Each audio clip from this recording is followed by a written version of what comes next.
Welcome to the Economist in Your Ear podcast. Can the mighty aircraft carrier, for decades the ultimate symbol of naval power, truly survive in an age of increasingly lethal missiles and advanced drones? Or is it destined to become a relic, much like the battleships of a bygone era? Today we're exploring a fascinating question that really challenges conventional wisdom, drawing from a recent piece in The Economist and our broader research. Our mission is to understand if these behemoths of the sea are truly on their way out, or if they are, in fact, undergoing a radical transformation. Think Top Gun, but maybe with a lot more automation and definitely a lot more complexity. It's a critical discussion for global defense, really. The article highlights how navies worldwide are rethinking their carrier air wings, specifically looking to uncrewed systems to, address vulnerabilities and extend their reach. But as we'll uncover, the journey from this futuristic concept to actual operational reality is far more complex than simply swapping pilots for processors. It's a huge undertaking. So let's delve into the core argument first. What we discovered at the heart of the Economist's perspective is this powerful counter-narrative. Despite all the dire predictions, carriers aren't dying. They're reinventing themselves. Global powers, America, China, France, India, they aren't junking them. No, they're building new ones. Right. The real shift is happening on the deck as the air wing itself steadily replaces crewed planes with drones. As we sort of peeled back the layers of this argument, three powerful reasons for this monumental shift to uncrewed aircraft really stood out. First, it's about offloading the mundane but critical grunt work, freeing up those incredibly expensive crewed aircraft for more complex, high-stakes missions. Makes sense. Imagine the Royal Navy using something like the Malloy T-150 quadcopter, capable of hauling at least 65 kilograms to ferry spare parts between ships. We saw a trial recently where it flew over a mile to a destroyer. That's a job that used to tie up crewed helicopter for hours. It's a massive efficiency gain and, a smart reallocation of resources. Absolutely. Takes the pressure off those high-value assets. The second key driver is to allow these drones to bear more risk and absorb losses. General Sir Gwen Jenkins, Britain's new Royal Navy chief, he puts it plainly, F-35s are expensive assets. Extremely expensive. Drones, in contrast, are less costly to lose, easier to replace, and easier to sustain, allowing for larger numbers to be deployed. Which gives you more mass. Exactly. This becomes especially relevant for nations like Britain that might not have enough F-35s to equip both of their carriers simultaneously. Drones offer a way to generate more combat power without, breaking the bank on piloted aircraft. A kind of affordable mass, perhaps? And the third reason, drones enable entirely different design philosophies. Without a pilot to worry about, they don't need the same health and safety scrutiny, the heavy ejector seats, or complex life support systems. All that weight and complexity gone? Right. This means they can be upgraded faster, and the space and weight saved can be used for more fuel or heavier payloads, significantly extending their range and endurance. Which is why simply rewiring a crewed plane for remote control doesn't yield the same revolutionary benefits as a purpose-built drone. You need that clean sheet design. Exactly. And this isn't just theoretical. We're seeing concrete examples of this transformation unfolding across the globe right now. Yeah. The U.S. Navy, for instance, has awarded design contracts for what they call loyal wingmen, or collaborative combat aircraft, CCAs. Right, the CCAs. Designed to fly alongside and support crewed jets. Turkey is planning to deploy armed TB-3 drones on its TCG Anadolu amphibious assault ship this month, which has already seen the TB-3 take off, land, and conduct live weapon trials. They're moving fast on that. Yeah. Even the Mojave drone, weighing 1,600 kilograms, has flown from South Korea's ROKS Dokdo and Britain's HMS Prince of Wales. Impressive demonstrations. And we've seen China's Type 076 amphibious assault ship equipped with a catapult for large UAVs. They even flaunted some at a recent parade. Yes, though parades aren't quite operations. True. And Britain's Royal Navy, not to be outdone, is aiming for a hybrid air wing within 5 years, eventually envisioning a fleet that's mostly uncrewed by 2040. Quite ambitious. Handling everything from aerial refueling to anti-submarine warfare. What's truly fascinating here, and what the article captures so well, is this undeniable global trend toward integrating unmanned systems onto carrier decks. It's a strategic shift, too, moving toward a dispersal of forces. Right, Consider the U.S. Navy's MQ-25 Stingray, an uncrewed tanker. Now, despite facing delays to its initial operational capability now slated for, 2027, it's a very real asset critical for extending the strike range of carrier aircraft. That tanker capability is huge. It really is. We're also seeing those actual design contracts for carrier-capable CCAs intended for diverse roles like scouting, jamming enemy signals, and carrying weapons. The Royal Navy is experimenting with the Malloy T-150 for logistics, as you mentioned, and the Proteus drone for dropping sonobuoys. Those are acoustic sensors for hunting submarines. Anti-submarine warfare, yeah. Even China's Type Z Russivin 6, with its catapult for large UAVs, underscores this global bet on carrier-borne drones, this broad shift toward distributed maritime operations, or DMO, which means using many smaller networked platforms, both manned and unmanned, to avoid creating those large, missile magnet targets, is fast becoming a core tenet in naval strategy. Just spreading the risk. Exactly. And we've seen stark evidence of how low-cost systems can impose high-end pain, with Ukraine's use of Magura uncrewed boats reportedly downing Russian jets. Quite remarkable. So the evidence for this transformation is certainly compelling, right? The vision of carriers mutating rather than dying is quite powerful. It is. But as always with such a monumental shift, there's a deeper, more complex story at play.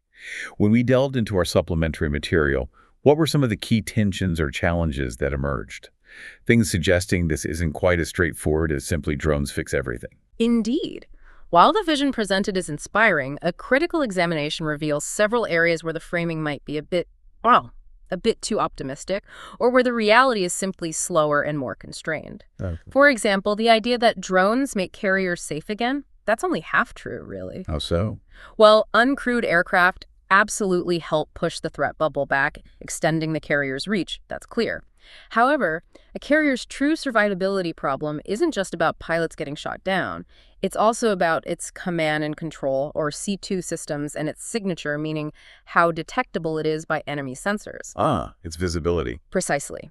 Advanced anti-ship ballistic missiles like China's DF-21D and DF-26 and large salvos of cruise missiles, they compress decision time and can saturate defenses. We've seen in the Red Sea how even against a less sophisticated foe, swarming one-way UAS and missiles make defense incredibly challenging. Drones don't fundamentally alter that physics, and their control links remain inherently vulnerable to jamming and spoofing unless they can achieve significant onboard autonomy. That's the key challenge. Okay, so survivability is more complex. What else? Then there's the seductive notion of cheap and numerous.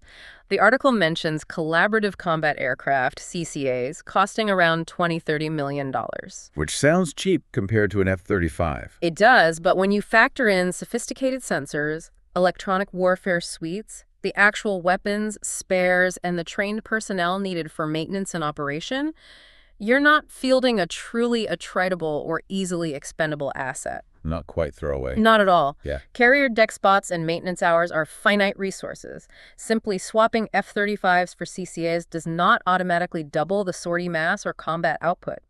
The Navy's own messaging refers to this as affordable mass, not expendable mass, and that distinction is absolutely crucial. It tells you how they really see these assets. Affordable mass, not expendable. Got it. Another significant hurdle, perhaps the long pole in the tent, is autonomy and the rules of engagement, or ROE. The legal and ethical side. Exactly. Operating lethal effects from drones at long carrier distances demands pushing more decision-making to the edge into the hands of the machines themselves. However, existing policies, like the U.S. Department of Defense Directive 3000.09 from 2023 and similar UK policies, maintain very tight human control and legal review requirements on autonomous weapons. So a human is still very much in the loop for lethal decisions. Very much so. This doesn't ban autonomy, but it significantly slows down the full autonomous strike timelines that the article might, perhaps, breeze past. It raises an important question for us all. How much control are we truly willing to cede to machines in combat? That's a huge question. And if we look at the timelines, they appear quite optimistic. The MQ-25 Stingray is our canary in the coal mine here. It's a tanker drone. Yes. If the Navy's lowest-risk unmanned aircraft, a relatively simple aerial tanker, is already slipping to a 2027 deployment for initial operational capability... Which is a delay. It is. Betting on a full hybrid, let alone mostly uncrewed, carrier air wing by the late 2020s or early 2030s requires a huge amount to go right. all at once. We're talking robust autonomy, hardened data links, complex deck handling, weapons integration, and entirely new training pipelines. It's a massive list. A lot of things need to line up perfectly. The pressure to meet these aggressive schedules will inevitably show up in testing, safety, and certification, which are precisely the areas naval aviation is least forgiving about. Safety is paramount on a carrier deck. Absolutely. Finally, we need to remember that distribution does not yet automatically equal dispersal of strike capability from the carrier. Meaning? The article rightly points out that navies want to spread weapons around, using unmanned surface vessels and UAVs from escorts, not just relying on the big carrier. That's the DMO concept again. But today's proven unmanned at-sea contributions are predominantly intelligence, surveillance, reconnaissance, ISR. Think gathering intel, watching, scouting along with queuing targets, and logistics. Putting significant long-range strike capabilities onto small, uncrewed escorts at maritime ranges. That's still largely an R&D problem. It's still in the lab, mostly. Yeah, facing major challenges in power, cooling systems, communications, and magazine depth, how many weapons they can carry. Task Force 59's record clearly underscores that the sensor web is far ahead of the shooter web. We can see a lot, but shooting from lots of small and crude things is harder. Those are some very critical points, highlighting the gap between ambitious vision and current reality. What does this all mean, then, when we talk about actual combat scenarios? The article touches on range, but our supplementary material really brings home a hard constraint for carriers. The need to operate 1,000 to 1,500, even 2,000 kilometers from defended coasts. Yeah, massive distances. To stay outside the reach of advanced anti-accessory denial systems, A280 networks like those China might employ. That's a formidable distance to maintain. Exactly. To achieve that kind of standoff, a U.S. or allied carrier is forced onto one of three challenging paths, none of which are easy. Okay, what are they? 1, developing much longer-legged strike drones capable of reliable autonomous navigation and targeting even under heavy jamming.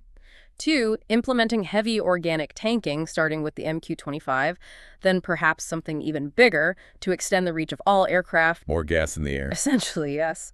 Or 3, relying much more heavily on standoff weapons, launching missiles from further away, which are expensive, and you only have so many in your magazines. Finite capacity. Precisely. Until at least one of these paths fully matures, a drone-heavy wing doesn't automatically restore the deep strike reach carriers enjoyed back in the, say, 1980s and 90s. The dense missile and drone fight we've seen in the Red Sea is a stark cautionary data point about the escalating defensive environment and the immense challenges ahead. So despite all the technological advancement, the fundamental challenges of maritime warfare are still starkly real, aren't they? Very much so. If we connect all of this to the bigger picture, the article is absolutely right that carriers aren't dying. They're fundamentally mutating. That part is spot on. Mutating, not dying. Exactly. Drones will progressively take over logistics, sensing, refueling, and eventually parts of the strike mission. But the center of gravity for this transformation isn't just about the aircraft themselves. It's about overcoming challenges related to range, emissions control again, how visible a ship is to enemy sensors' autonomy policy, how much machines can do on their own, and magazine depth, how many weapons they can carry. All of this under heavy jamming and intense missile fire. A complex web of challenges. On these crucial aspects, progress is real, but it's significantly slower and more complex than the perhaps optimistic vibe the article might convey. So what does this all mean for you, our listener, who wants to stay informed on this evolving story? What are the key signals that will tell us if this vision of a drone-heavy hybrid carrier air wing is truly panning out, or if it's hitting unforeseen roadblocks? What should we be watching? That's a great question. There are specific developments we should absolutely be watching closely. First, the MQ-25 Stingray. Does it actually deploy by 2027 and deliver the promised tanking capability to the fleet? If it does, the strike radius math truly begins to change for carriers. That's a big one. Okay, MQ-25 deployment. Second, for the Navy CCA program, look for a robust carrier deck demonstration. Not just a flyby, but something that proves autonomous recovery, control resilient to electromagnetic interference, and safe weapons separation at sea. The August 2025 awards were just the start of this timeline. Real-world carrier ops for CCAs. Third, for the Royal Navy's anti-submarine warfare efforts, we need to see routine Proteus sonobuoy drops and multi-hour queuing from drones during a real carrier deployment, not just isolated trials. Integration is key. Proteus in action on deployment. Fourth, concerning Turkey's TB3. Will we see sustained sortie rates from Anadolu with live weapons under fleet electromagnetic emissions control, or AMENCON? That means operating silently and effectively in a combat-like scenario, not just, nice day demo shots for the cameras. Sustained, realistic operations for TB3. Fifth, for China's Type 076, it needs to undergo actual sea trials successfully using a catapult-launched large UAV from its deck. Open-source parades, while visually impressive, don't equate to operational integration at sea. Sea trials for Type 076's big drums. And finally, perhaps most crucially, keep an eye out for any policy shifts, specifically updates to the U.S. DoD Directive 3000.09 or allied rules of engagement that explicitly widen acceptable autonomy in maritime strike.